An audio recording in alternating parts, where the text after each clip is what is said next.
Hello and welcome everyone. दोस्तों बहुत बहुत स्वागत है आज के सेशन में। और आज से हम शुरुआत करने वाले हैं इंडियन अकाउंटिंग स्टैंडर्ड 116 लीजेस से। तो दोस्तों ये जो लीजेस का अकाउंटिंग स्टैंडर्ड है ना, बहुत ही इंपॉर्टेंट अकाउंटिंग स्टैंडर्ड है अपने करिकुलम के अंदर, और काफी टेक्निकल अकाउंटिंग स्टैंडर्ड भी है। अब इस अकाउंटिंग स्टैंडर्ड को हमें कैसे अप्रोच करना है, सिंस इसके अंदर काफी सारे कॉन्सेप्ट्स हैं, तो इसके मतलब अपन डिटेल डिस्कशन को एस्टैब्लिश करें उसके पहले मैं आपको कुछ बता देना चाहता हूं इसके बैकग्राउंड के बारे में, लीजेस के बारे में।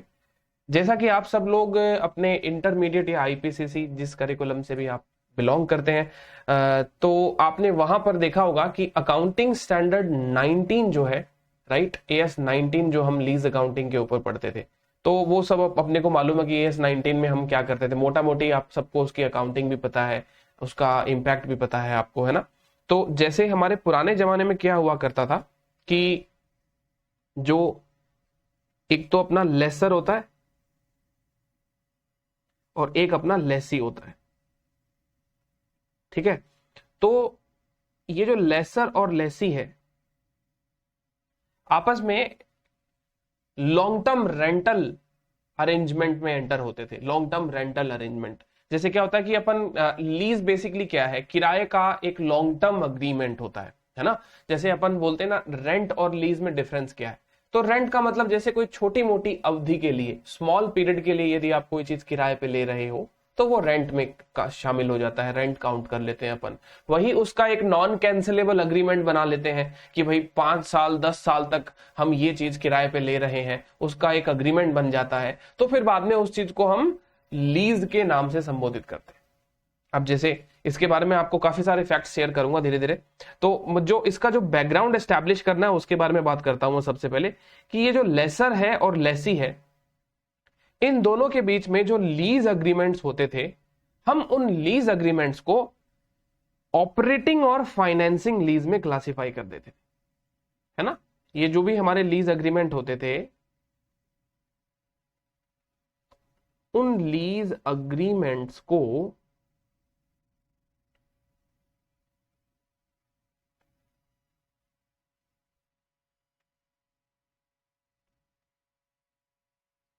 हम लोग ऑपरेटिंग लीज और फाइनेंसिंग या फाइनेंस लीज में क्लासिफाई करते थे। ये हमारा ट्रेडिशनल अकाउंटिंग मॉडल हुआ करता था, जहां हम पहले वाले मॉडल में ऑपरेट करते थे कि दो प्रकार की लीज में हम इसको क्लासिफाई कर देते थे। एक होती थी आपकी ऑपरेटिंग लीज और दूसरी क्या होती थी, फाइनेंस लीज, ठीक है। फिर इसकी कुछ कंडीशन हुआ करती थी कि ऑपरेटिंग लीज हम तब कहेंगे जब वो फाइनेंस लीज नहीं है, और फाइनेंस लीज कब कहेंगे जब फाइनेंस लीज की कुछ सर्टेन कंडीशंस थी। आपको अगर याद आती है तो वो कंडीशंस एक दो आप रिकॉल करने की कोशिश करें। जैसे कि कोई कस्टमाइज्ड नेचर का एसेट्स है जो केवल लेसी के लिए बनाया गया है, किसी और के काम में नहीं आएगा। या फिर जो आपका लीज टेन्योर होता है, लीज टेन्योर के एंड में आपको वो एसेट्स बहुत ही नोशनल अमाउंट में बेच दी जाएगी, जैसे कि 1 रुपया, 100 रुपया, 1000 रुपए, इतने रुपए में आपको वो एसेट जो है वो बेच दी जाएगी, ट्रांसफर कर दी जाएगी, ठीक है। तो मतलब सर इतना कम में क्यों बेच दिया जाएगा, क्योंकि किराए में मैंने उसका पूरा निचोड़ निकाल लिया है, आपसे किराया ही इतना वसूल कर लिया है कि अब मैं बेचूं तो क्या, मतलब क्या कीमत मांगू आपसे। जैसे सपोज करिए ये पेन है दोस्तों, ये 1000 रुपीज का पेन है और मैंने इसको किराए पे ले लिया, ठीक है। इसकी यूजफुल लाइफ 5 साल है, तो मैंने इसको 5 साल के किराए पे ले लिया। तो सब्सटेंस में देखा जाए तो 5 साल के लिए किराए पर जब मैंने इस पेन को लिया, तो ये तो मतलब वो वाली बात हो गई ना कि मैंने तो ये पेन ही खरीद लिया एक प्रकार से। जो मैं किराया पे कर रहा हूं टुवर्ड्स दिस पर्टिकुलर पेन, तो ये पेन का मैं पूरा cost plus profit plus interest, वो जो भी चार्ज करेगा ये सब मिला जुला के वो सामने वाला मुझसे किराया चार्ज करेगा। ऐसा तो है नहीं कि अगर ये पेन 100 रुपए का है तो वो मुझसे सिर्फ किराए के रूप में केवल 2 रुपए 5 रुपए वसूल करेगा, है ना। तो जो भी इसका लेसर होगा वो मुझसे पूरा का पूरा अमाउंट वसूलने की कोशिश करेगा। तो इसको हम कहते हैं कि लीज टर्म जो है वो economic life of the assets के बराबर हो जाता है। या फिर आप रेंट जो चार्ज करते हो वो एसेट्स की फेयर वैल्यू का क्लोज एक प्रकार से अप्रोक्सीमेशन है कि एसेट्स की फेयर वैल्यू 100 रुपए है और आप रेंट भी उतना ही चार्ज कर रहे हो, लगभग लगभग उसके बराबर, जैसे 80 रुपए का रेंट चार्ज कर रहे हो 90 का। तो कुछ सर्टन कंडीशंस हुआ करती थी, है ना। ये मैंने आपको धीरे धीरे छोटी मोटी कंडीशन जो है AS 19 के जमाने की याद दिलाई, ताकि आपको याद आ सके कि फाइनेंस लीज एक्चुअल में होता क्या था, राइट। बट दोस्तों यहां पर आपको एक बात बताता हूं, चलिए ठीक है, फाइनेंस लीज की कुछ जो कंडीशंस पूरी करती थी लीज, उनको तो आप फाइनेंस लीज कहते थे। बाकी की सारी लीज आपकी क्या कहलाती थी? ऑपरेटिंग लीज, है ना। बाकी की सारी लीज क्या कहलाती थी? Operating lease. और ऑपरेटिंग लीज में आपकी अकाउंटिंग बड़ी ही स्ट्रेट फॉरवर्ड होती थी। स्ट्रेट लाइन मेथड पे रेंट को है जो चार्ज कर दीजिए प्रॉफिट लॉस के अंदर, अनटिल अनलेस कि और कोई दूसरा मेथड जस्टिफाइड नहीं हो। कि प्रॉफिट लॉस के अंदर लीज रेंटल को चार्ज करने का कुछ मेथड हुआ करता था कि एक तो स्ट्रेट लाइन पे चार्ज कर देंगे, और दूसरा फिर बाद में कुछ अलग अलग मेथड्स अपने को देखने को मिलते थे जिसमें अपन लीज इक्वलाइजेशन अकाउंट ओपन किया करते थे। ठीक है, अब आप में से काफी लोगों को वो सारी की सारी चीजें एकदम याद आ रही होगी, काफी लोग आप भूल भी गए होंगे, पर कोई दिक्कत वाली बात नहीं दोस्तों। जितना याद आ रहा है, जितना अपन डिस्कस कर पा रहे हैं, जरूर एक बार उन सारी चीजों को रिकॉल करने की कोशिश करेंगे, क्योंकि यदि आप भूल भी गए हैं तो भी कोई दिक्कत वाली बात नहीं है। यहां हम हर चीज की नई तरीके से नए सिरे से शुरुआत करेंगे, जहां पे आपको ये जानने को मिलेगा कि जो पहले हम किया करते थे वैसा अब होने ही नहीं वाला। इसलिए आपको लोड डालने की जरूरत नहीं है अगर आपको नहीं भी याद आ रहा है तो बेसिकली अब हो क्या गए, यहाँ पे जो न्यू अकाउंटिंग स्टैंडर्ड है, इसमें एंटर होने के पहले आपको एक बार पुराने अकाउंटिंग स्टैंडर्ड के बारे में याद दिलाना बहुत जरूरी है, क्योंकि ये जो है one of the most important accounting standard है जिसने इंडस्ट्री को हिला दिया था। फाइनेंशियल रिपोर्टिंग की वजह से, मतलब कहते हैं ना, इंडस्ट्री में बड़ा चेंज आया है। तो ये बहुत इंपॉर्टेंट चीज है जो आपको इस अकाउंटिंग स्टैंडर्ड के माध्यम से जानने को मिलेगी, और वो ये है कि जो लीज अग्रीमेंट को हम ऑपरेटिंग लीज और फाइनेंस लीज में पहले क्लासिफाई किया करते थे, राइट। फाइनेंस लीज की कुछ कंडीशंस होती, कुछ टर्म्स एंड कंडीशंस होती थी इसकी, मतलब उन सारी की सारी कंडीशंस का कंप्लायंस यदि हम कर देते हैं तो फिर वो फाइनेंस लीज कहलाती थी, अदरवाइज वो ऑपरेटिंग लीज कहलाती थी। अब देखिए दोस्तों, कई बार क्या होता है, जैसे कि यहां पर जो बैंक्स होते हैं, बैंक्स वो कई बार क्या करते हैं, क्लाइंट को फाइनेंस कर देते हैं, और क्लाइंट क्या करता है, फिर उस पैसे से कोई चीज जो है वो खरीद लेता है। जैसे सपोज करिए ये बैंक है, ठीक है ना। बैंक ने सपोज करिए यहां पर स्पाइस जेट कंपनी जो है, ठीक है, स्पाइस जेट कंपनी को फाइनेंस कर दिया कि भाई आपको बताओ कितने पैसे की जरूरत है, हम आपको पैसा दे देते हैं, ठीक है, और आप ये पैसे से एयरक्राफ्ट परचेज कर लीजिए।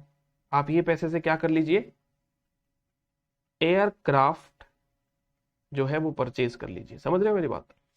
तो अगर एयरक्राफ्ट परचेज करना है, अगर स्पाइस जेट इस एयरक्राफ्ट को परचेज करता है, तो डॉक्यूमेंटेशन स्पाइस जेट के नाम पे होगा, है ना। डॉक्यूमेंटेशन किसके नाम पे होगा? स्पाइस जेट के नाम पे। एयरक्राफ्ट परचेज कर लिया स्पाइस जेट ने, तो स्पाइस जेट की बुक्स के अंदर एयरक्राफ्ट दिखना चाहिए, ठीक है ना। बैलेंस शीट में, स्पाइस जेट की बैलेंस शीट में एयरक्राफ्ट किसी अमाउंट पे शो होना चाहिए। और जो बैंक से मैंने लोन लिया है,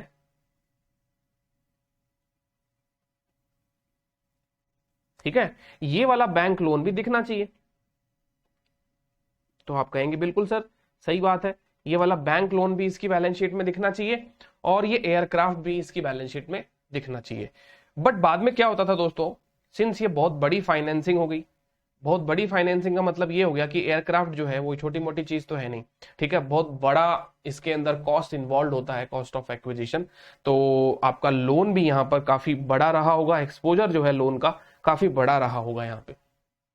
तो जब ऐसी कंडीशन में क्या होता था कि जो आपका क्लाइंट है, अगर आपके लोन का रीपेमेंट नहीं कर पा रहा, क्योंकि एयरक्राफ्ट इंडस्ट्रीज में बड़ी सारी दिक्कत आती है, जैसे आज ही देख लो, आजकल कोविड-19 के अंदर लॉकडाउन हो गया, ठीक है, तो कंप्लीट लॉकडाउन है, मान लो एयरक्राफ्ट को ऑपरेट करने से मना कर दिया, तो अगर वो एयरक्राफ्ट तो एक ऐसी चीज है, कैलकुलेटेड उसकी रेवेन्यू होती है, मतलब एक जर्नी भी अगर वो वन साइड की नहीं करता है या मिस कर देता है तो काफी सारा नुकसान उसको देखने को मिलता है। और शटडाउन, अगर लॉकडाउन ऐसी सिचुएशन आती है तो उस कंडीशन में और भी बहुत सारा नुकसान। तो ऐसी कंडीशन में तभी तो आपको देखने को मालूम पड़ा होगा कि जो अपना जेट एयरवेज कंपनी है वो पूरा का पूरा क्या हो गया, बंद हो गया। क्यों बंद हो गया? क्योंकि अब देखिए, पैसा अगर नहीं होगा तो ऐसा ही होगा। किंगफिशर एयरलाइंस है वो बंद हो गया, राइट। तो जब आप रेवेन्यू नहीं जनरेट कर पाओगे तो कब तक लॉस घर से चलता रहेगा, है ना। एक दिन तो ऐसा आएगा कि आपका बिजनेस बंद हो जाएगा। तो ऐसी कंडीशन में देखिए दोस्तों, ये जो क्लाइंट्स है ना, जब डिफॉल्ट करते हैं तो बैंक वालों के पास में अपना पैसा जो है ना, बैंक वालों के पास में अपना पैसा जो है वो लेने का जो अधिकार होता है वो डाइल्यूट हो जाता है। क्योंकि अब ये पूरी की पूरी कंपनी लेट से लिक्विडेट हो रही है तो सबको प्रोपोर्शनेट मिलेगा।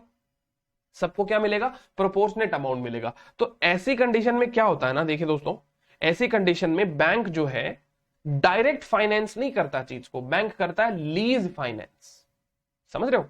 बैंक डायरेक्ट फाइनेंस नहीं करता है, बैंक बल्कि क्या करता है, लीज फाइनेंस करता है।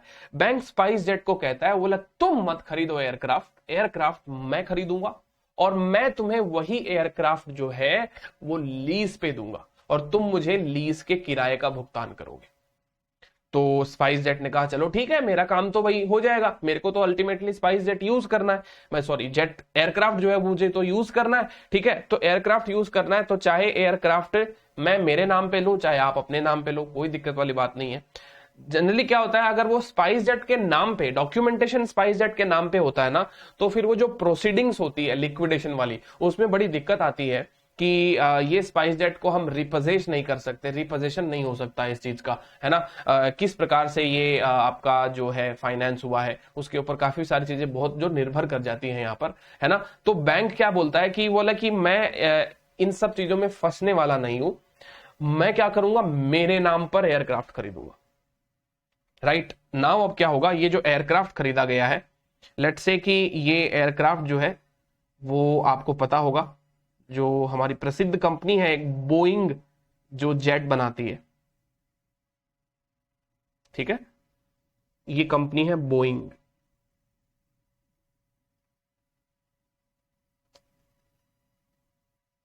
तो जो बोइंग कंपनी है ना, जो जेट बनाती है, जेट मैन्युफैक्चर्स करती है, जेट एयरक्राफ्ट मैन्युफैक्चर्स करती है, बैंक ने क्या किया, इस बार डायरेक्ट कांटेक्ट किससे किया, बोइंग वाले से कांटेक्ट किया, ठीक है, कि भाई एक काम करो, एयरक्राफ्ट आप हमें बेच दो।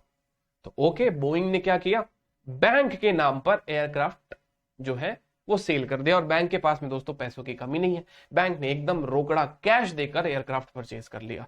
तो अब देखिए, बताइए, बैंक के पास में एयरक्राफ्ट जो है वो आ गया, राइट, और बैंक के पास में पैसा चला गया। लेकिन जैसे ही बैंक के पास में एयरक्राफ्ट आया, बैंक ने इमीडिएटली क्या किया, इस एयरक्राफ्ट को पास ऑन कर दिया स्पाइस जेट कंपनी को। समझ गए मेरी बात? तो जैसे ही बैंक ने ये एयरक्राफ्ट स्पाइस जेट कंपनी को पास ऑन कर दिया, कौन से बेसिस पर पास ऑन किया, ये हमने पास ऑन किया है लीज बेसिस पर। मैंने ये एयरक्राफ्ट लॉन्ग टर्म लीज पर दे दिया, है ना। रेंट इसलिए नहीं बोल रहा मैं इस चीज को, क्योंकि एयरक्राफ्ट जो है वो स्पाइस जेट को यूज करना है, बैंक का एयरक्राफ्ट ऑपरेट करने का कोई इरादा नहीं है। बैंक फाइनेंस कंपनी है, उसका काम तो फाइनेंस करना है।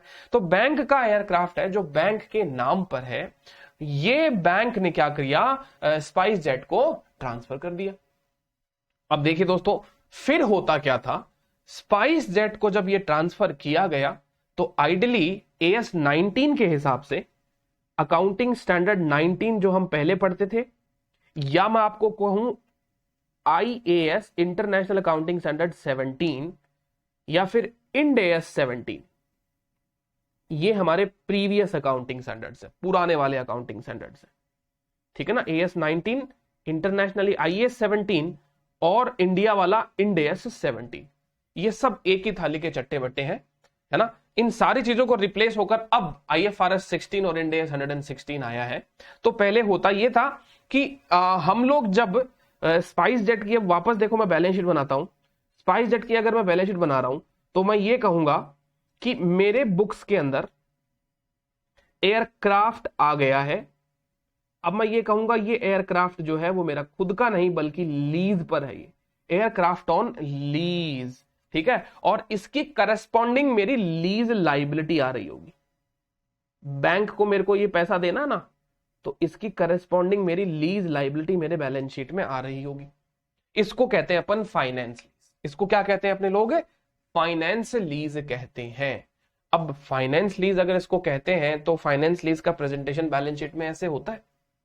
आगे बात समझ में? अब देखिए, ये तो चलो सबसे अच्छी बात है कि ट्रांजैक्शन के सब्सटेंस को कैच किया जा रहा है। रियल में देखा जाए तो स्पाइस जेट कंपनी की बैलेंस शीट में ये एयरक्राफ्ट अपीयर होना चाहिए। स्पाइस जेट कंपनी की बैलेंस शीट में ये एयरक्राफ्ट जो है वो अपीयर होना चाहिए। समझ गए कि नहीं समझे? और इसकी लीज लाइबिलिटी भी दिखनी चाहिए। बट यहां पे कुछ इंडस्ट्रीज प्लानिंग कैसे करते थे, ठीक है, पहले प्लानिंग ऐसे होती थी कि फाइनेंस लीज के कुछ सर्टन इंडिकेटर्स होते हैं, है ना, जो मैंने आपको बताए थे। देखो मैं आपको बताता भी हूं कि वो इंडिकेटर्स क्या है एग्जैक्टली। हाँ जी, देखिए दोस्तों, ये वो है हमारे फाइनेंस लीज के इंडिकेटर जो कहते थे कि लीज जो है वो फाइनेंस नेचर का हो जाएगा। जैसे lease transfer ownership of the asset to the lessee by the end of the lease terms, मतलब लीज टर्म के अंत में ओनरशिप ट्रांसफर हो जाएगी। फिर कहता है lessee has the option to purchase the asset at a price which is expected to be sufficiently lower than the fair value at the date the option becomes exercisable such that at the inception of the lease it is reasonably certain that the option will be exercised। क्या option दिया गया है लेसी को कि भैया जब lease term खत्म होएगा ना, उस समय आप इस असेट्स को बहुत ही मतलब कहते हैं ना कि एक नॉमिनल अमाउंट में आप इसको परचेज कर सकते हो। इसका परचेज का ऑप्शन हम आपको देते हैं। ऑप्शन दे दिया, क्या दे दिया? बेसिकली ये कॉल ऑप्शन है लेसी के पास में इस असेट्स को परचेज करने का।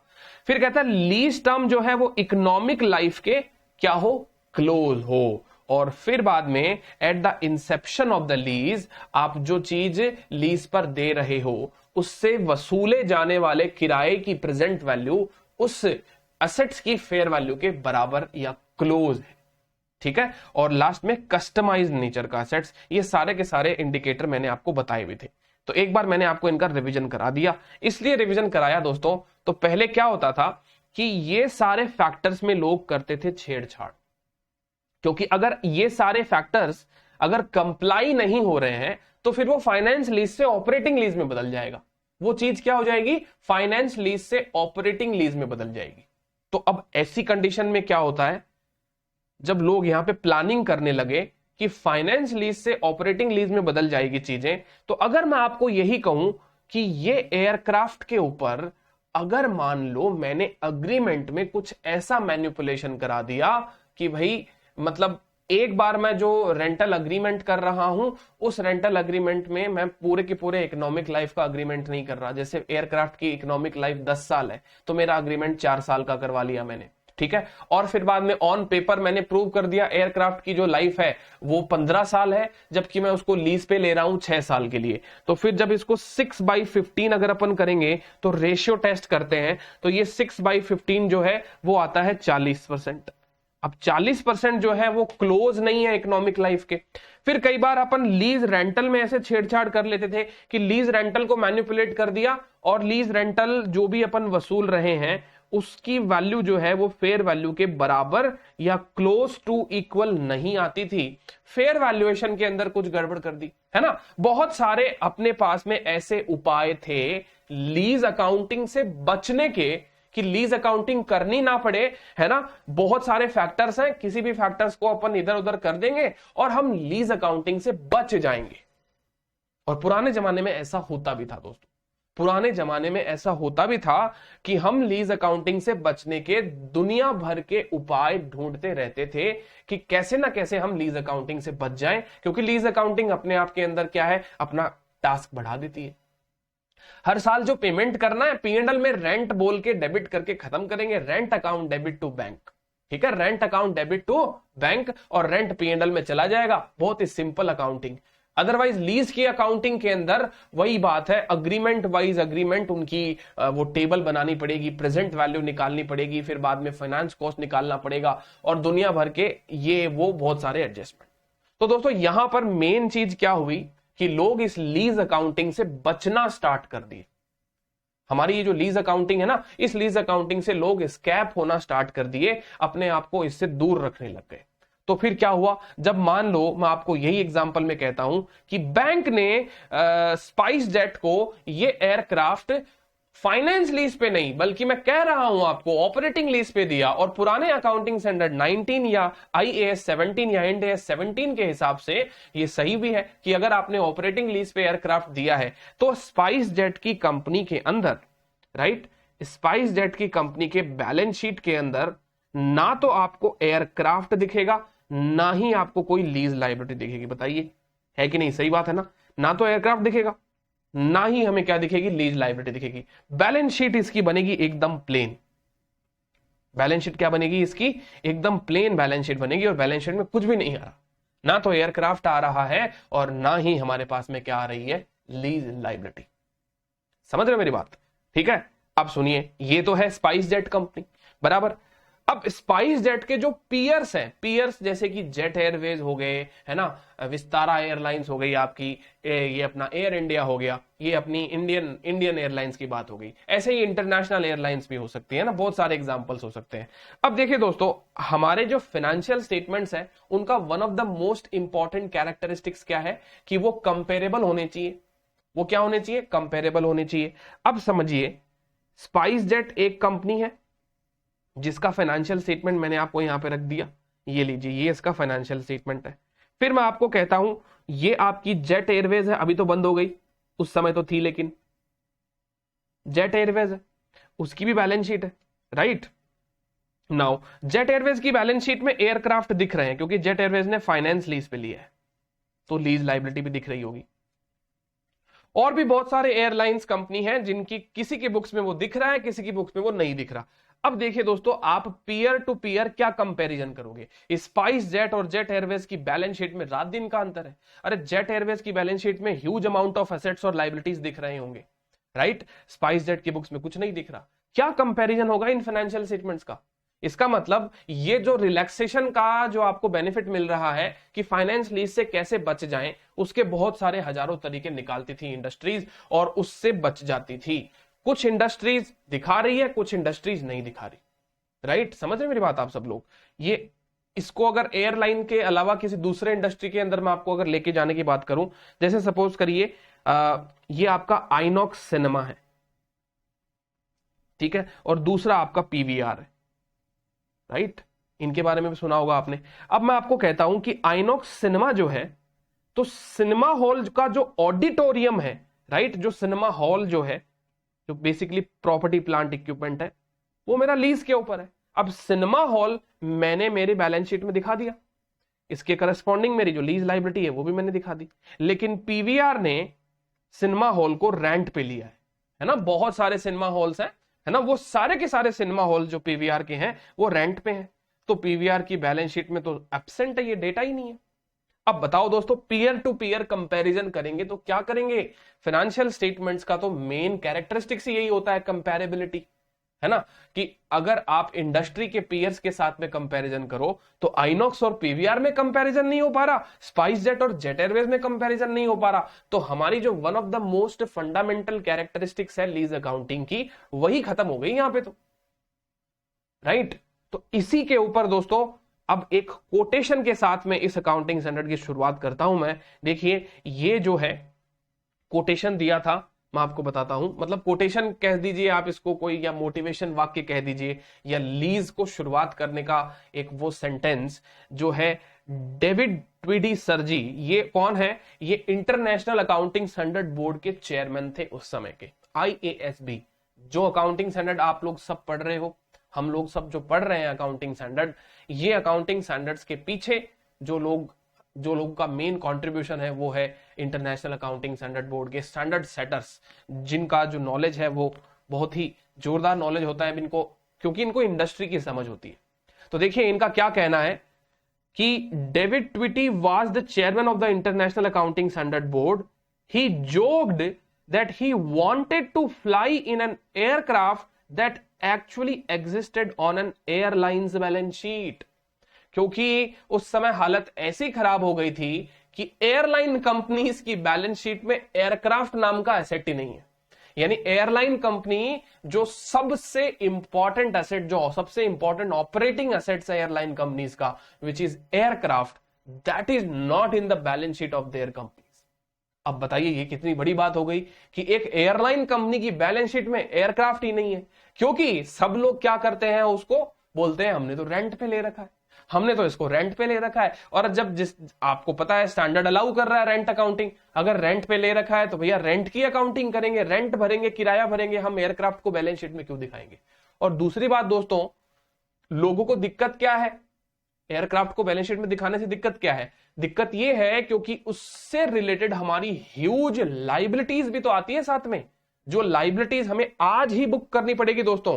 दैट मींस कि ये कि आने वाले 10 साल का अगर मेरा रेंटल अग्रीमेंट है, तो देखिए आप मेरी बात को बहुत ध्यान से समझिएगा कि कितनी बड़ी मिस्टेक करते थे हम लोग पहले, कि जो रेंट हम देंगे 10 साल के लिए, हमने कमिटमेंट कर लिया है एक प्रकार से, है ना, कि मैं ये रेंट जो है वो आने वाले 10 साल के लिए चुकाऊंगा।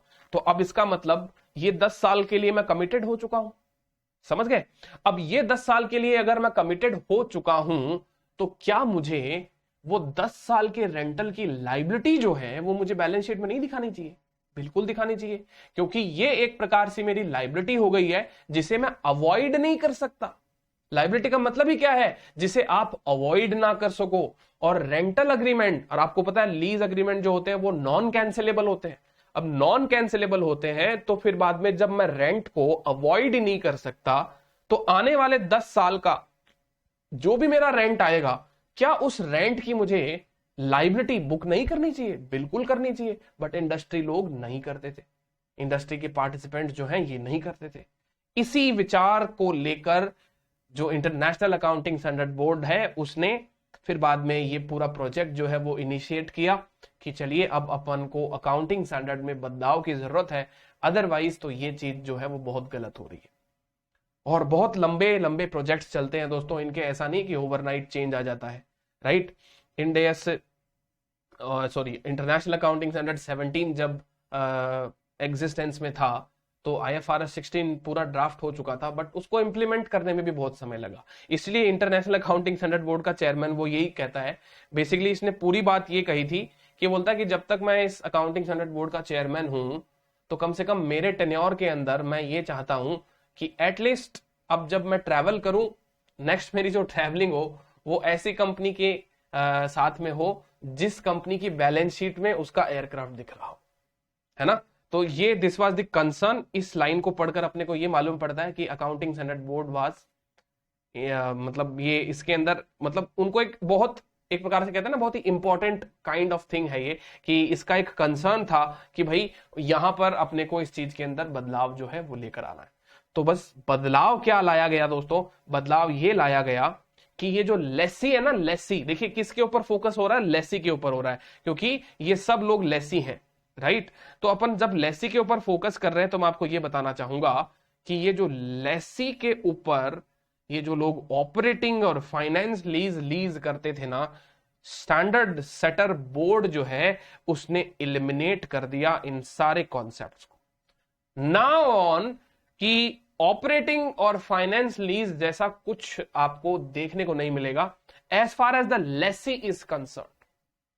लेसर के बारे में हम बाद में बात करेंगे। लेसर के लिए ऑपरेटिंग और फाइनेंस लीज अभी भी चालू है, राइट। एलिमिनेट किसके लिए हुआ है, लेसी के लिए, क्योंकि प्लानिंग ये कर रहा था, लेसर के लिए प्लानिंग नहीं हो रही थी वो। और लेसर का अपन इंटरप्रिटेशन जो है वो बाद में सीखेंगे, धीरे धीरे बिल्टअप होगी सारी की सारी चीजें, एक साथ तो अपन नहीं कर पाएंगे।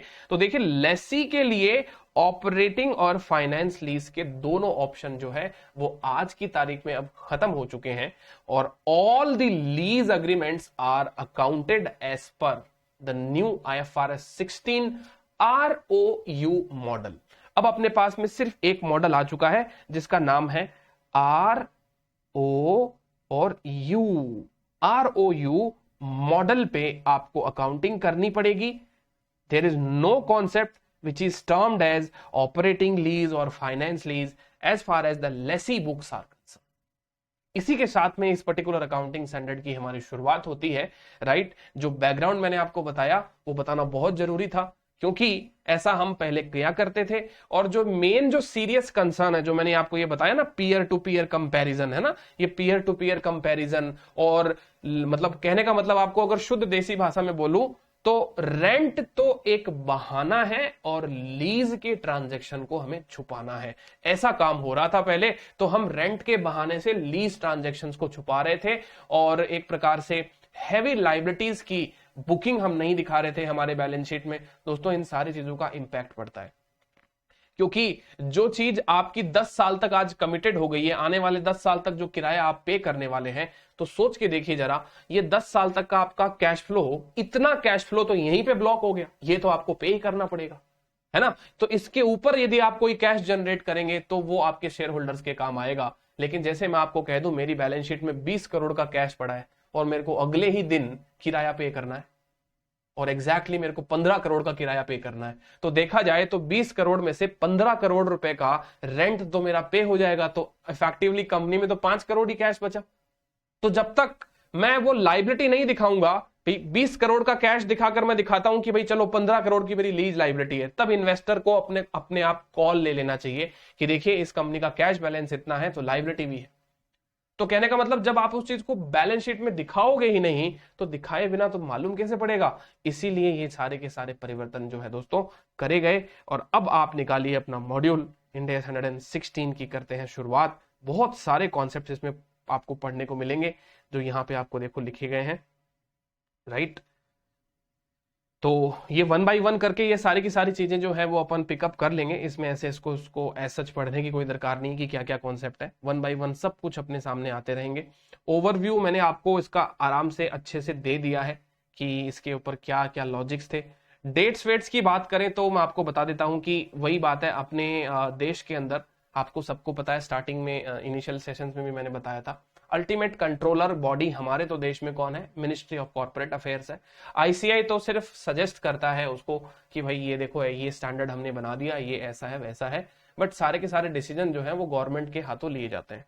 तो एमसीए ने ही ये इंड AS 116 जो है वो नोटिफाई किया था दोस्तों, और ये आपका नोटिफिकेशन कब आया था, 30 मार्च 2019 को आया था। इसका मतलब 1 अप्रैल 2019 के बाद में जो भी फाइनेंशियल ईयर आए हैं, राइट, 1 अप्रैल 2019 के बाद में ये अकाउंटिंग स्टैंडर्ड आपको यहां पर देखने को मिलेगा, practical application with effect from 1 अप्रैल 19, है ना। तो आपके कोई भी फाइनेंशियल रिपोर्टिंग स्टैंडर्ड्स इसके पहले जो थे वो 1 अप्रैल 19 दैट इज 31 मार्च 19 को समाप्त हो गए। इसका मतलब पहले हमारे पास में इंड AS 17 था, तो ये जो हमारा इंड AS 17 था, ये इंड AS 17 हमारा आपका बेसिकली क्या हो गया है, समाप्त हो गया है, एक्सपायर हो गया है। लास्ट इसकी रिपोर्टिंग 31 मार्च 19 को हुई थी। उसके बाद से क्या चालू हो गया आपका IFRS। अब ये भी एक एग्जांपल है दोस्तों।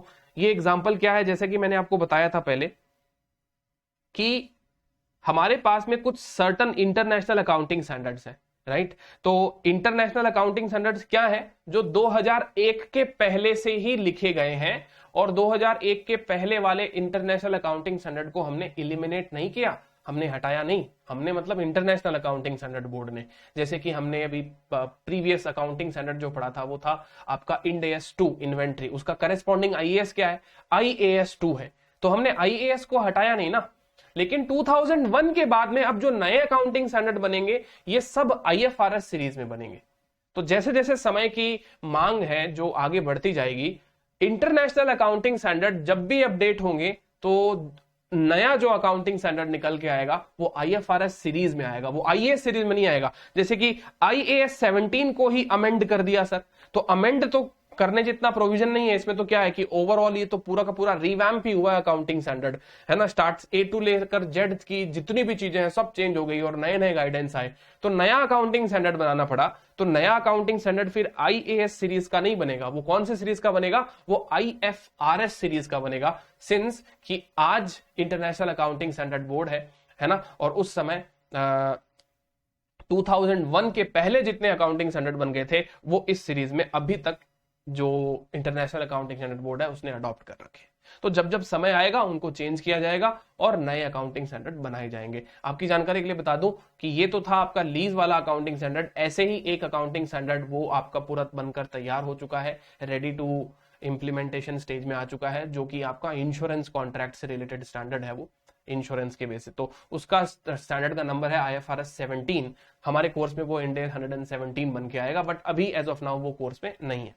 तो IAS और IFRS के बीच में ये एग्जाम्पल प्रैक्टिकल आपको यहां पर देखने को मिल गया कि IAS सीरीज में कौन से स्टैंडर्ड आ रहे हैं और IFRS सीरीज में कौन से स्टैंडर्ड आ रहे हैं, ठीक है ना। तो अब यहां पर हमारा जो इंड AS 17 था, ये कह रहा है, देखिए, it was based on the dual classification model of operating or finance lease with different classification and measurement guidance for each of them. So the dual classification model did not account for the assets or liabilities associated with the rights and obligation that arise out of the most operating leases.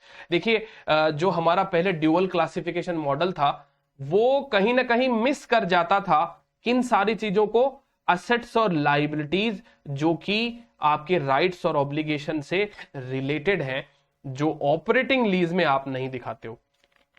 क्योंकि operating lease में हम क्या present करते थे, operating lease के अंदर हम लोग प्रेजेंट क्या करते थे, ऑपरेटिंग लीज में तो हम रेंट दिखाते थे। अब रेंट का प्रेजेंटेशन तो बड़ा ही स्ट्रेट फॉरवर्ड होता है, rent account debit to bank, है ना। तो ऐसा नहीं होना चाहिए। इसलिए देखिए अब हो गया क्या, under end AS 116 leases are accounted for based on a right of use model, ठीक है, and the model reflects that at the commencement date a lessee has a financial obligation to make lease payments to the lessor for its right to use the underlying asset during the lease term, ठीक है। अब क्या, कौन सा model आ गया, ROU model आ गया। ROU model actual में इस लीज के कॉन्ट्रैक्ट की प्रैक्टिकल अकाउंटिंग का मॉडल है, जो हम आपको बिल्कुल समझाएंगे, बट अभी नहीं। एज ऑफ नाउ आप सिर्फ इसको इतना समझिए कि ROU का मतलब ये होता है कि देखिए, जो भी चीज आपने लीज पर ली है उस पर आपका ओनरशिप तो कभी नहीं आया है, ये बात तो श्योर है। ओनरशिप उस एसेट्स पे मेरा नहीं है। तो एयरक्राफ्ट अगर मेरे पास मेरी बैलेंस शीट में नहीं है और मेरी बैलेंस शीट में उस एयरक्राफ्ट को मैं लेकर आना चाहता हूं, तो मैं उसको एयरक्राफ्ट के नाम से नहीं लेके आ सकता कभी भी, क्योंकि वो एयरक्राफ्ट मुझे तो बिलोंग ही नहीं करता। लीगल ओनर मैं नहीं हूं उस एयरक्राफ्ट का, तो फिर वो एयरक्राफ्ट मेरी बैलेंस शीट में क्या कर रहा है। तो देखिए दोस्तों, लीगल ओनर आप नहीं है तो लीगल ओनर की तो बात ही नहीं होती है अकाउंट्स में। तो हम तो बात ही क्या करते हैं, सब्सटेंस ओवर फॉर्म, फॉर्मेलिटीज को दूर रखिए, है ना, और किसके ऊपर अकाउंटिंग करिए, सब्सटेंस पे अकाउंटिंग करिए। यही होती है हमारी IFRS की फंडामेंटल कैरेक्टरिस्टिक्स। अच्छा, दूसरी बात ये कि कहीं ना कहीं ये सब्सटेंस ओवर फॉर्म इस प्रकार के ट्रांजैक्शन का आप लोग यूज कर चुके हो, जहां पे आप लोग एक प्रकार से किराए पर ही चीजों को लेते थे, किराए पे। Hire purchase accounting, CA intermediate का वो चैप्टर याद करिए, hire purchase accounting. Hire purchase accounting में आप लोग क्या करते थे, आप लोग रेंट पे करते थे, और रेंट पे करने के बावजूद भी एसेट्स को अपनी बुक्स में दिखाते थे, जबकि उसका ओनरशिप आपको कब मिलता था, लास्ट इंस्टॉलमेंट के पेमेंट के बाद में मिलता था ना। लास्ट इंस्टॉलमेंट के पेमेंट के बाद में हमें उसका ओनरशिप मिलता था, बट फिर भी हम उस एसेट्स को बैलेंस शीट में दिखा देते। हमने एंट्री पास कर ली थी कि भाई assets on hire purchase account debit to hire vendor, ये वाली एंट्री पास करते थे अपन। तो बताइए, वहां पे भी तो आपने यही कॉन्सेप्ट लगाया था, substance over form. Because economic substance अगर देखा जाए ट्रांजैक्शन का, तो बैंक को दूर दूर तक लेना देना नहीं है, बैंक की कोई रिश्तेदारी नहीं है एयरक्राफ्ट से। बैंक करेगा क्या, और मान लो बैंक एयरक्राफ्ट को ले भी लेगा तो लेके कहां जाएगा, है ना। एयरक्राफ्ट तो उधर ही रहेगा, मतलब अगर एयरक्राफ्ट नहीं भी उड़ रहा है तो उसकी पार्किंग एयरपोर्ट पे ही होनी है। जो आपने देखा होगा कभी एयरपोर्ट के मतलब जब आप टेक ऑफ या लैंडिंग करते हो उस समय जो गोडाउन होती है उसी के अंदर पार्क किए हुए रहते हैं वो प्लेन। तो वो जो गोडाउन है उनका भी रेंट भरना पड़ता है एयरक्राफ्ट इंडस्ट्रीज को, है ना। वो मतलब गैराज टाइप जो भी है वो, समझ रहे हो मेरी बात। तो कहने का मतलब ये हो गया कि बैंक भले ही लीगल फॉर्मेलिटीज में उस पर्टिकुलर एसेट्स का ओनर है, लेकिन एसेट्स को इकोनॉमिकली यूज करने वाले तो एयरलाइन इंडस्ट्रीज ही है ना। तो इकोनॉमिक यूज के ऊपर एयरलाइन इंडस्ट्रीज को अपनी बुक्स के अंदर वो एयरक्राफ्ट दिखाना चाहिए, है ना। तो देखिए, कहां कौन सी लाइन से अपने को चालू करना था? The lessor conveys the model reflects, यहां से करना था क्या? The model reflects that at the commencement date a lessee has a financial obligation to make lease payments to the lessor for its right to use the underlying assets during the lease term. यहां पर आपको एक financial आपका obligation आ गया कि जब तक आपका लीज अग्रीमेंट हुआ है, लीज अग्रीमेंट नॉन कैंसिलेबल होता है, तो नॉन कैंसिलेबल लीज अग्रीमेंट के अंदर जब तक आपका ये अग्रीमेंट चलेगा तब तक आपकी एक ऑब्लिगेशन आ गई कि इतना किराया तो मुझे चुकाना है। तो उस ऑब्लिगेशन से भी आप बच रहे हो, उसकी भी अकाउंटिंग करनी पड़ेगी, क्योंकि एक साइड असेट बुक करेंगे तो दूसरे साइड लायबिलिटी तो बुक करनी पड़ेगी ना, सिंगल साइड रिकॉर्डिंग तो पॉसिबल हो नहीं सकती। तो the lessor conveys that right to use the underlying asset at lease commencement, which is the time when it makes the underlying assets available for use by the lessee। तो कहने का मतलब आपने असेट्स नहीं खरीदा है, आपने खरीदा है उस असेट्स को यूज करने का अधिकार। नाउ देखिए बहुत बहुत अंतर है दोनों शब्दों में। एक कहता हूं असेट्स परचेज कर लिया और एक कहता हूं आरओयू परचेज कर लिया। Now there is a very much difference between both these two terms, assets purchase करना और ROU परचेज करना। सो एसेट्स परचेज करने का मतलब ये हो गया कि आपने वो एसेट्स परचेज कर लिया, उसके लीगल ओनरशिप आपके पास में है, जबकि ROU का मतलब होता है right of use assets purchase करना। आपने एसेट्स नहीं परचेज किया है लेकिन उस एसेट्स को यूज करने का अधिकार परचेज कर लिया है। और ये ROU नाम देने से दोस्तों ये और भी सोफिस्टिकेटेड हो चुका है और भी अच्छा प्रेजेंटेशन हो चुका है। जैसे हम पहले फाइनेंस लीज में भी एसेट्स बुक कर लेते थे, AS 19 में हम जब फाइनेंस लीज के कॉन्सेप्ट लगाते थे तो हम असेट्स को बुक कर लेते थे, लीज लायबिलिटी को बुक कर लेते थे। वो भी गलत था क्योंकि असेट्स बुक नहीं होना चाहिए। असेट्स तो आपने कहा है ही नहीं ना, वो असेट्स के नाम से उसे मत बुक करो, राइट। आप उसे किस नाम से बुक करोगे? जैसे आपने एयरक्राफ्ट खरीदा तो आप पूरा जो नॉमेनक्लेचर यूज लेंगे वो होगा आपका ROU aircraft account debit to corresponding lease liability. ये एंट्री होगी लीज पर उठाने की। Right of use aircraft, right of use land and building, right of use plant and machinery, right of use this and that, tangibles और intangibles. तो जैसे ही ROU किसी assets के नाम के पहले लगता है तो वो इंडिकेट करता है कि ये असेट्स आपके नहीं है बल्कि इनको यूज करने का अधिकार है आपके पास में। तो फेयर रिपोर्टिंग तब होगी जब वो ROU असेट्स को आप लोग बुक करेंगे। ठीक है ना? आई होप बात समझ में आ रही होगी धीरे धीरे। तो कहता है इन days 116 leases requires most leases to be recognized on the balance sheet and requires enhanced disclosure. It is believed that this will result in a more faithful representation of lessee's assets and liabilities and greater transparency about the lessee's obligation and leasing activities. However, Ind AS 116 does not make fundamental changes to the existing lesser accounting model. lesser में कोई change नहीं हुआ है, जो आप पहले IPCC में सीखे थे वही काम आपको आज भी करना है, लेकिन लेसर की बात हम बहुत बहुत बहुत बाद में करेंगे। सारी चर्चा जो है अपनी 90% जो चर्चा होगी वो सिर्फ लेसी के ऊपर होगी। 10% जो चर्चा है इस अकाउंटिंग स्टैंडर्ड की वो लेसर पे है, क्योंकि लेसर में जोड़ नहीं है। ठीक है, तो बेसिकली इस अकाउंटिंग स्टैंडर्ड का हमारा ऑब्जेक्टिव जो है वो क्या है? अब रही बात, अब हर एक अकाउंटिंग स्टैंडर्ड का ऑब्जेक्टिव वही होता है कि जिस कॉम्प्लेक्सिटीज से इंडस्ट्रीज गुजर रही है लीज अकाउंटिंग के टर्म्स के अंदर, उस कॉम्प्लेक्सिटीज को दूर किया जाए, है ना? तो देखिए क्या कहता है।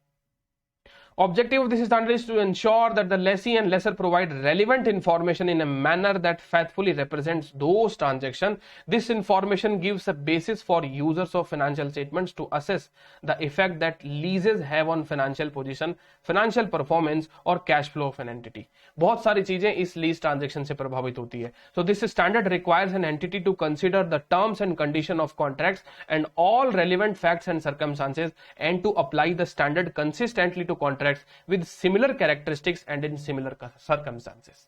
तो अगर आपने एक बार वो मॉडल यूज लिया तो फिर बाद में आप वैसे ट्रांजैक्शन पर सेम प्रकार से अकाउंटिंग करें। For many reporting entities leasing is an important way to obtain access to the property. बहुत सारी ऐसी एंटिटीज हैं जिनकी heavy property plant and equipment lease पे होती है। तो leasing arrangement conveys the use of an assets from one party to another without transferring ownership. तो बेसिकली क्या हो रहा है? लेसर लेसी को ROU ही ट्रांसफर कर रहा है, एसेट बेच नहीं रहा है, वो क्या कर रहा है? ROU ट्रांसफर कर रहा है। तो ये ROU ट्रांसफर किया जा रहा है, ये जो हम कन्वे कर रहे हैं इसकी अकाउंटिंग भी होनी चाहिए फिर। So the leasing agreement may take various forms Some arrangements are clearly within the scope of lease accounting. For example, property lease that provides an explicit contractual right to use a building for a specified period of time in exchange for consideration. However, the right to use an assets can also be conveyed through arrangements that are not leases in form. Therefore, it is very critical to assess as to which arrangement contains a lease for assessing correct impact on financial position. तो अब देखिए दोस्तों, कई बार क्या होता है कि अपने को यही नहीं पता चलता कि ये ट्रांजैक्शन लीज का ट्रांजैक्शन है भी या नहीं। आरओयू की अकाउंटिंग करेंगे वो तो बाद की बात है, अरे लीज है या नहीं है वो तो बताओ। तो लीज है या नहीं है, इसको लीज को जानने में ये स्टैंडर्ड सबसे पहले हेल्प करेगा। सबसे पहला ऑब्जेक्टिव ये हो गया कि लीज आइडेंटिफाई करो सर। सबसे पहले लीज को आइडेंटिफाई तो करो कि ट्रांजैक्शन कहीं लीज वाला है या नहीं है, फिर बाद में उसकी अकाउंटिंग की बात करेंगे। तो Ind AS 116 leases identifies arrangements that are to be accounted for as leases. This unit discuss how to identify which arrangements or components with an arrangement should be accounted for under Ind AS 116 and set out the principles for the recognition, measurement, presentation और disclosure. As usual दोस्तों, हर एक accounting standard का तो काम यही होता है, principle of recognition, measurement, presentation और डिस्क्लोजर बताना। तो सबसे पहले लीज को आइडेंटिफाई करना हमारा प्राइम ऑब्जेक्टिव हो गया, और उसके बाद में उसकी अकाउंटिंग, प्रेजेंटेशन, रिकग्निशन, मेजरमेंट और डिस्क्लोजर के बारे में बात करेंगे। स्कोप सबसे पहले क्लियर होना चाहिए, और स्कोप जो है वो बड़ा ही इंपॉर्टेंट है, क्योंकि यहां पर लीज के स्कोप से बाहर बहुत सारी चीजें हैं जो आपको ध्यान रखनी है स्पेसिफिकली। देखिए सबसे पहले तो 106, ये 106 पूरा ही एक्सक्लूजन में है, हर स्टैंडर्ड में आता है ये, क्योंकि ये किसके ऊपर है, exploration for and evaluation of mineral resources. देखिए दोस्तों क्या होता है, जैसे आपने डेप्रिसिएशन वर्ड सुना है, अमोर्टाइजेशन वर्ड सुना है ना। आप कहते हो डेप्रिसिएशन होता है टेंजिबल एसेट्स के लिए, अमोर्टाइजेशन होता है इनटेंजिबल एसेट्स के लिए। अब मैं आपको आज एक शब्द और दिखाता हूं। आपने रिलायंस की बैलेंस शीट देखी थी ना, चलिए इस रिलायंस की ताजा बैलेंस शीट दिखाता हूं आपको, अगर मेरे पास है क्या वो।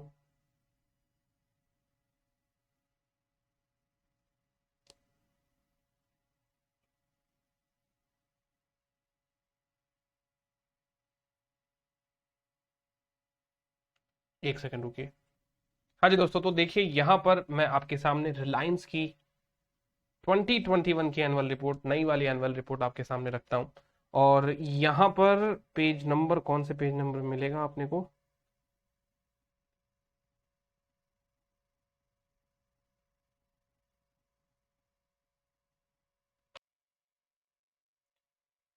ये देखिए स्टेटमेंट ऑफ प्रॉफिट और लॉस, और स्टेटमेंट ऑफ प्रॉफिट लॉस में यहां पे आपको देखने को मिलेगा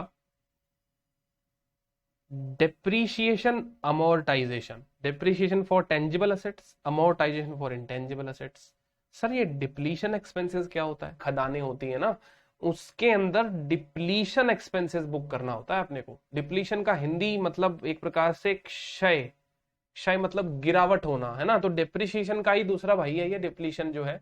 बट ये जो आपके नेचुरल रिसोर्सेस होते हैं ना, जो नेचुरल रिसोर्सेस है, प्राकृतिक गैस है, या मतलब कुछ कोयले की खान है ना, सोने की खान है ना, ऐसे ऐसे मतलब जो नेचुरल रिसोर्सेज होते हैं जिसके जिनके ऊपर अपन एक्सट्रैक्शन का काम करते हैं, एक्सप्लोरेशन का काम करते हैं, तो ऐसी चीजें जो है वो उसके अंदर जो भी उसकी कैपेसिटी में कमी आती है उसको हम डिप्लीशन कहते हैं। तो जैसे आपने शेड्यूल 3 में भी देखा होगा, शेड्यूल 3 के अंदर मैंने आपको बताया कि ये फ्लेक्सिबल फॉर्मेट है। तो देखिए रिलायंस ने प्रेजेंटेशन किया है, डिप्लीशन एक्सपेंसेस को फेस के ऊपर दिखाया है, because it is necessary. But ये इंडस्ट्री स्पेसिफिक हो गया, तो जैसी जैसी इंडस्ट्रीज है उन्होंने अपने अपने प्रॉफिट लॉस को कस्टमाइज करके रखा है, बिकॉज वो जरूरी होता है, और वो दिखाना मतलब वो ऐसा प्रेजेंटेशन करना face of the balance sheet और पीएनएल के ऊपर इंपॉर्टेंट हो जाता है to get the things clear, है ना, ट्रांसपेरेंट पिक्चर आनी चाहिए आपकी। और दूसरी चीज ये कि जैसे अपना वो प्रॉपर्टी प्लांट इक्विपमेंट का टेंजिबल इंटेंजिबल का जो बड़ा वाला जो शेड्यूल बनता है, उसमें भी आपका एक कॉलम जो रहेगा वो डिप्लीशन का रहेगा, है ना। तो आइए मैं आपको दिखा देता हूं वो भी।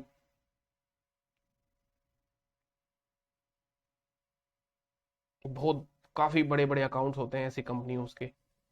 तो फ्रेंड्स देखिए यहाँ पर ये जो प्रॉपर्टी प्लांट इक्विपमेंट का ये जो अपना बड़ा वाला शेड्यूल है, यहाँ पर भी हमारा जो ग्रॉस ब्लॉक होता है, राइट, ग्रॉस ब्लॉक, उसमें से अपने लोग डिप्रिसिएशन माइनस करते हैं। As far as tangible assets are concern, amortisation minus करते हैं, जो अपने इंटेंजिबल एसेट्स के ऊपर चार्ज किया जाता है। वैसे ही यहाँ पर डिप्लीशन जो है, डिप्लीशन मतलब जो आपकी एक्सप्लोरेशन रिलेटेड एसेट्स होती है ना, वो डिप्लीट होते रहती है, तो उसका डिप्लीशन का खर्चा अपने को यहाँ पर देखने को आपको मिलता है। हालांकि इन लोगों ने तीनों का कुछ सेपरेट प्रेजेंटेशन नहीं किया है कि how much depreciation, how much amortisation, ये तो अपन मालूम कर पा रहे हैं, क्योंकि जो ऊपर के प्रॉपर्टी वाला जो ब्लॉक है, प्रॉपर्टी प्लांट इक्विपमेंट का, उसका सारा टोटल आपका डिप्रिसिएशन हो जाएगा, इंटेंजिबल वाला आपका अमोर्टाइजेशन हो जाएगा। तो डिप्लीशन सर कहाँ पे है? तो डिप्लीशन आपका टेंजिबल एसेट्स में ही रहता है दोस्तों। टेंजिबल एसेट्स के अंदर ही आपके पास में कुछ एक्सप्लोरेशन से रिलेटेड एसेट्स होती है, वही आपकी डिप्लीट होते जाती है, धीरे धीरे कम होती जाती है, हिंदी में जिसको कहते हैं अपन कि वो एसेट्स, वो संपत्तियां क्षय होती जाती है।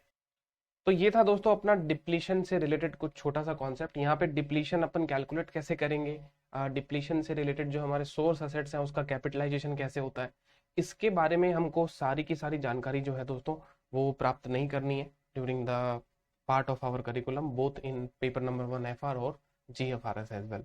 तो यहाँ पर इतनी ही बात रखते हैं कि ये जो स्टैंडर्ड है अपना, कौन सा वाला स्टैंडर्ड, 106, राइट। तो ये जो 106 वाला जो स्टैंडर्ड है ना अपना, ये हम इसको आउट ऑफ स्कोप इस प्रकार से कर देते हैं, क्योंकि इसके अंदर यही आपके मिनरल रिसोर्सेस और एक्सप्लोरेशन एंड इवैल्यूएशन की बातें आपको यहाँ पर देखने को मिलेगी। ठीक है, तो ये सारी की सारी चीजें इससे रिलेटेड आपके सोर्स एसेट्स, वेदर टेंजिबल हो या वो इंटेंजिबल हो, मतलब इस एक्सप्लोरेशन से रिलेटेड इंटेंजिबल एसेट्स क्या हो सकते हैं, जो गवर्नमेंट का परमिट होता है, गवर्नमेंट जो लाइसेंस इशू करता है, गवर्नमेंट जो आपको डेवलपमेंट राइट देता है कि भाई आपको ये लैंड आपके हवाले, आप इसको फर्दर डेवलप करिए, इसमें से जो भी एक्सट्रैक्ट करना है आप एक्सट्रैक्ट करिए। तो ये सारी चीजों की अकाउंटिंग जो है दोस्तों, कैपेक्स और डिप्लीशन दोनों की दोनों आपके इंड AS 106 में कवर होती है।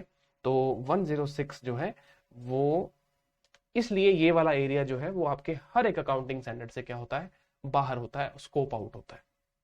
ठीक है, तो पहली चीज तो ये स्कोप आउट हो गई। दूसरी चीज, बायोलॉजिकल असेट्स जो भी होंगे हमारे, बायोलॉजिकल असेट्स से रिलेटेड हमारी जो भी लीज है वो भी स्कोप आउट होगी। ठीक है ना, तो ये कौन ध्यान रखेगा, इंड AS 41 एग्रीकल्चर वाला स्टैंडर्ड ही यहाँ पर लगेगा आपके पास में बायोलॉजिकल असेट्स यदि हैं तो, राइट। फिर बाद में आते हैं service concession arrangements. Service concession arrangements दोस्तों आपको revenue from contracts with customer में पढ़ने को मिलेगा, इंड AS 115। सर ये नया नाम लग रहा है, इसके पहले, आज के पहले कभी सुना नहीं होगा आप लोगों ने कि सर्विस कंसेशन अरेंजमेंट जो है वो होता क्या है। तो जैसे क्या होता है ना कि पब्लिक प्राइवेट पार्टनरशिप के जो कॉन्ट्रैक्ट्स होते हैं ना, जहाँ पे जो बिल्डर्स वगैरह हैं, बड़े बड़े बिल्डर्स हैं, जैसे L&T हो गया, तो वो क्या करते हैं कि गवर्नमेंट के प्रोजेक्ट को कंस्ट्रक्ट करते हैं, तो गवर्नमेंट उनको रिवार्ड के नाम पे क्या देता है, रिवार्ड के नाम पे देता है कि आपने अगर रोड कंस्ट्रक्ट करी तो आप एक काम करिए, रोड के ऊपर टोल सेंटर ओपन कर लीजिए और फिर टोल कलेक्ट करिए, ये आने वाले 10 साल तक टोल कलेक्शन के राइट्स हम आपको दे देते हैं। तो ये एक प्रकार का सर्विस कंसेशन अरेंजमेंट होता है ना, जहाँ पे कुछ सर्विस के रिगार्डिंग आपको कुछ कंसेशन मिल जाता है गवर्नमेंट से, और इसकी अकाउंटिंग हमको इंड AS 115 के अंदर देखने को मिलेगी, तो वो चीज यहाँ पे नहीं आएगी आपकी। दूसरा, इंटेलेक्चुअल प्रॉपर्टी यदि आप कोई लाइसेंस पे दे रहे हैं तो उसे लीज नहीं कहा जाएगा। तो ये जो लाइसेंस होगा इंटेलेक्चुअल प्रॉपर्टी से रिलेटेड, इसके बारे में अगर अपन बात करेंगे तो ये भी आपका 115 में जाएगा, राइट। तो जो जो चीजें स्कोप आउट हो रही है बस एक बार उनको समझ लेना है, क्योंकि हो सकता है कि आप लोगों ने काफी सारे स्टैंडर्ड नहीं पढ़े। अब जैसे 41 आपने पढ़ लिया, बट 106 इसका एक ब्रीफ इंट्रोडक्शन मैंने आपको दे दिया, हालांकि इसको पढ़ना नहीं है, बट 115 भी एक 116 के बाद में मेजर अकाउंटिंग स्टैंडर्ड है, तो 115 में भी अपने को काफी सारी टेक्निकल चीजें पढ़ने को मिलेगी। तो ये जब तक हम पढ़ते नहीं है तब तक इनके बारे में कहना और कुछ और ज्यादा डिस्कस करना थोड़ा सा मुश्किल हो जाता है। तो एक बार के लिए सिर्फ इतना समझ के चलिए कि हमारे इस स्टैंडर्ड से वो स्कोप आउट है। जब 115 कंप्लीट करेंगे तब इनके बारे में भी हम आराम से अच्छे से जानने लग जाएंगे। फिर कहता है rights held by a lessee under licensing agreements for such items as motion picture films, video recordings, plays, manuscripts, patents and copyrights. ये सारी की सारी चीजें क्या है दोस्तों, ये है आपकी इंटेंजिबल एसेट्स। तो ये इंटेंजिबल एसेट्स के स्कोप में आ जाती है, क्योंकि अगर आप देख रहे हो आपके जितने भी लाइसेंसिंग अग्रीमेंट्स होते हैं जो आपके MPF मोशन पिक्चर फिल्म से रिलेटेड हो गए, चाहे वो वीडियो रिकॉर्डिंग से रिलेटेड हो गए, चाहे वो प्लेज जो थिएटर प्ले होते हैं, थिएटर के अंदर लाइव जो प्ले होते हैं, मैन्यूस्क्रिप्ट्स है, कोई आपके पास में कोई पेटेंट या कॉपीराइट है, तो इसके रिगार्डिंग यदि आपके पास में कोई राइट्स जो है वो हेल्ड किए गए हैं, तो इस पर लीज वाला स्टैंडर्ड ना लगते हुए बल्कि क्या लगेगा, आपका इंटेंजिबल असेट्स का स्टैंडर्ड लगेगा, क्योंकि ये राइट्स आपके लिए क्या है दोस्तों, इंटेंजिबल असेट्स है। और ये इंटेंजिबल असेट्स क्या है, बेसिकली इंटेंजिबल असेट्स में आपको राइट ऑफ यूज ही मिलता है, वो लाइसेंस है ना, वो परमिट, ये पेटेंट, कॉपीराइट, ये सब क्या है, सब राइट्स ऑफ यूज ही है। बट इनकी अकाउंटिंग हम ऑलरेडी इंड AS 38 में कर चुके हैं। इंटेंजिबल एसेट्स इन्हें बनाते हैं, यूजफुल लाइफ इनकी जो भी होती है उसके बेसिस पे इसको अमोर्टाइज किया जाता है, और उसके ऊपर जो भी कॉस्ट ऑफ एक्विजिशन का खर्चा आता है उसे हम कैपिटलाइज करते हैं। तो इन इन चीजों को आपको इस स्टैंडर्ड से छोड़ देना है, राइट। तो बाकी सारी चीजें हमारे इस स्टैंडर्ड में कवर होगी। तो स्कोप आउट पहले पहले ही पता चल गया कि ये सारी की सारी चीजें हमारी स्कोप आउट असेट्स हो गई है, यहाँ पे अपने को ध्यान नहीं लगाना इन सारी चीजों के ऊपर। फिर कहता है लेसी में but is not required to apply in AS 116 to leases of intangible assets other than those described herein. तो जो चीजें यहां पर डिस्क्राइब की गई है, दैट मीन्स पॉइंट नंबर 5 में ही है इंड AS 38 वाली चीजें। तो अगर कोई लाइसेंस अग्रीमेंट जो है आपके except motion picture films, video recordings, plays, manuscripts, patents और कॉपीराइट, ठीक है, यदि इनके अलावा ऐसी कोई इंटेंजिबल एसेट्स है, तो यहाँ पे आपको एक रिलैक्सेशन एग्जाम्पशन मिल जा रही है, ताकि कोई कॉन्ट्राडिक्शन क्रिएट नहीं हो जाए कि भाई इसे इंड AS 38 में कैसे ले लिया, इसे 116 में कैसे ले लिया। तो स्टैंडर्ड पहले ही कह दे रहा है कि भाई हम आपको कहते हैं कि आप चाहें तो बाकी के बचे हुए इंटेंजिबल एसेट्स के ऊपर 116 भी लगा सकते हैं, या फिर आप अपने हिसाब से उसके ऊपर 38 वाला स्टैंडर्ड भी लगा सकते हैं। क्योंकि अल्टीमेटली दोस्तों क्या होगा कि जो भी आपकी इंटेंजिबल एसेट्स है वो बुक्स में आपकी रिकॉर्ड तो होगी, लीज वाले स्टैंडर्ड में भी और 38 में भी।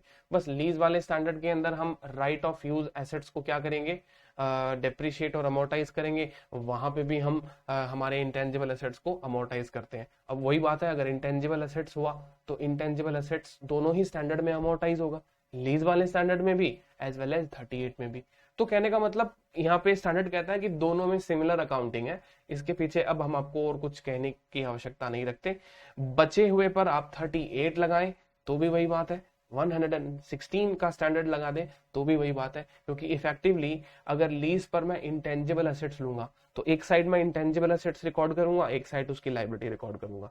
और इंटेंजिबल एसेट्स ये मान लीजिए आप 38 में रिकॉर्ड करोगे तो एक साइड इंटेंजिबल एसेट्स रिकॉर्ड करोगे, एक साइड उसकी लायबिलिटी रिकॉर्ड करोगे, पेबल है ना, वेंडर को जो अमाउंट देना है वो पेबल रिकॉर्ड करोगे और धीरे धीरे वेंडर को आप चुका दोगे।